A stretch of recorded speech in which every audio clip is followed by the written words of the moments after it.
Assalamualaikum warahmatullahi wabarakatuh. My name is Rasim Bhatt and I'm teacher at Boys Higher Secondary School, Haridis Power Class 11 subject chemistry. My today's topic is electron gain enthalpy. तो कल हमने ionisation enthalpy के बारे में पढ़ा था and factors influencing ionisation enthalpy. उसके बाद ये आयोनाइजेशन एंथैल्पी कैसे वेरी होती है across the period end of the group. तो आज हम डिस्कस करेंगे इलेक्ट्रॉन गेन एंथैल्पी।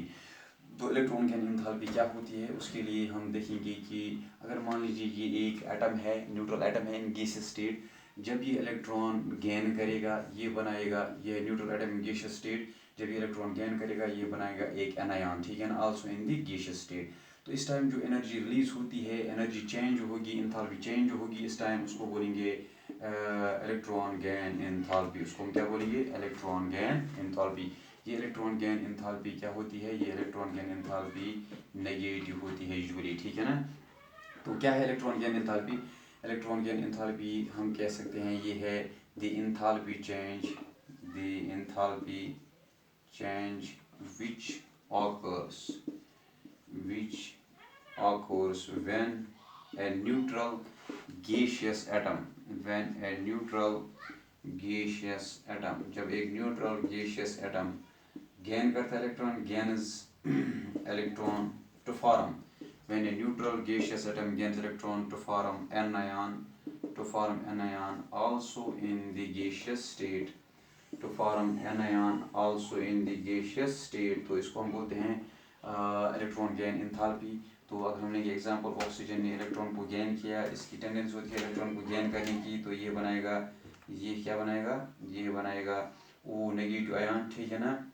ये O नेगेटिव आयन बनाएगा, तो इसकी इलेक्ट्रॉन गेन एंथैल्पी जो है वो है 1 - 14 किलो जूल पर मोल, ठीक है ना। ऐसे अगर हम बात करेंगे अगर अब अल्कली मेटल होगा या नोबल गैस होगा तो इसकी टेंडेंसी नहीं होती है, पॉजिटिव जो इलेक्ट्रोपॉजिटिव एलिमेंट है उसकी टेंडेंसी होती है इलेक्ट्रॉन लॉस करने की, न कि गेन करने की। लेकिन जब हम उसको इलेक्ट्रॉन गेन कराएंगे तो जब ये इलेक्ट्रॉन गेन करेगा ये बनाएगा Mg नेगेटिव, ठीक है ना। तो यहाँ पे जो वैल्यू है it is +67 kilo joule per mole electron gain enthalpy, ΔEH electron gain enthalpy, ये वैल्यू है यहाँ पे।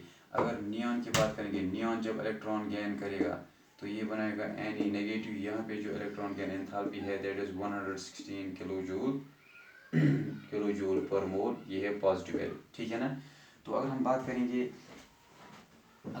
करेंगे न्यूट्रल एटम की, तो अगर हम बात करेंगे अब successive electron gain enthalpy, electron gain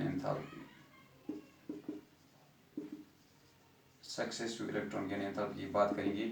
जैसे इलेक्ट्रॉन 1, 2 या 3 इलेक्ट्रॉन जब लॉस होते हैं तो एट ए टाइम लॉस नहीं होते हैं, एक करके लॉस होते हैं, तो उसको हम बोलते हैं आयोनाइजेशन, सक्सेसिव आयोनाइजेशन एंथैल्पी। ऐसे ही जो यहाँ पे इलेक्ट्रॉन गेन होता है, तो अगर 2 इलेक्ट्रॉन गेन हुए हैं या 3 इलेक्ट्रॉन गेन हुए हैं, लेकिन ये प्रोसेस भी एट ए टाइम नहीं होती है, पहले एक इलेक्ट्रॉन गेन होता है, फिर दूसरा, फिर तीसरा। तो जो एंथैल्पी चेंज यहाँ पे हम देखेंगे इसको बोलेंगे हम सक्सेसिव इलेक्ट्रॉन गेन एंथैल्पी।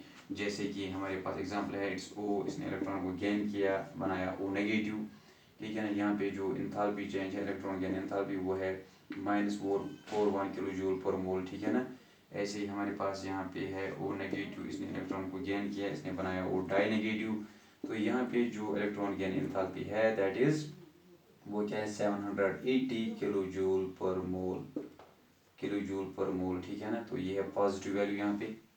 तो ये है सक्सेसिव इलेक्ट्रॉन गेन एंथैल्पी। अब हमें ये मालूम हुआ कि जो नॉर्मल एलिमेंट्स होते हैं, नॉर्मल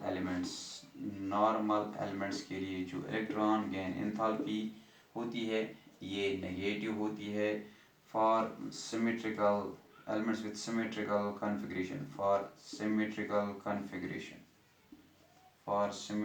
कॉन्फ़िगरेशन। तो उन एलिमेंट्स की इलेक्ट्रॉन गेन एंथैल्पी जिनकी कॉन्फ़िगरेशन सिमेट्रिकल है ये पॉजिटिव होती है, ठीक है ना। फॉर एनायंस, जैसे यहाँ पे ये एनायन के लिए क्या है? पॉजिटिव है। For anions electron gain enthalpy is positive. Anions के लिए भी इलेक्ट्रॉन गेन एंथैल्पी पॉजिटिव है। तो इंशाल्लाह ये था इलेक्ट्रॉन गेन एंथैल्पी के बारे में। तो इंशाल्लाह कल हम देखेंगे factors influencing electron gain enthalpy. Thanks for watching today's topic.